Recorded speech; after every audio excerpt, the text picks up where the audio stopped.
সন্তানকে কখনোই বলবেন না, তোর জন্য আমি এটা করেছি ওটা করেছি। সন্তানকে বড় করা কোনো দয়া নয়, কোনো উপকারও নয়।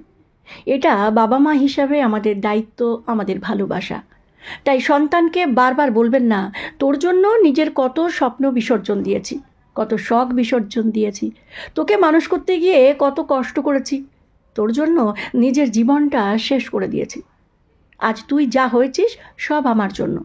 হ্যাঁ, বাবা মা সন্তানের জন্য অনেক কিছু ত্যাগ করেন, নিজের ইচ্ছে পিছিয়ে দেন, নিজের আরাম ভুলে যান, রাত জাগেন, চিন্তা করেন, নিজের প্রয়োজনের আগে সন্তানের প্রয়োজনকে গুরুত্ব দেন। কিন্তু সেই ত্যাগের বিনিময়ে সন্তানের হাতে যদি সারা জীবনের একটা ঋণের খাতা ধরিয়ে দেওয়া হয়, তাহলে ভালোবাসার জায়গাটা ধীরে ধীরে অপরাধ বোধে ভরে যায়। সন্তান তখন ভাবতে শেখে, আমি কি সত্যিই একটা বোঝা? আমার জন্যই কি মা বাবার এত কষ্ট? আমি কি কোনোদিনও এই ঋণ শোধ করতে পারবো? একজন সন্তান যেন বাবা মাকে ভালোবাসে, তাদের সম্মান করে, কিন্তু ভয় থেকে নয়, অপরাধ বোধ থেকেও নয়। আপনি সন্তানের জন্য যা করছেন সেটা আপনার ভালোবাসা।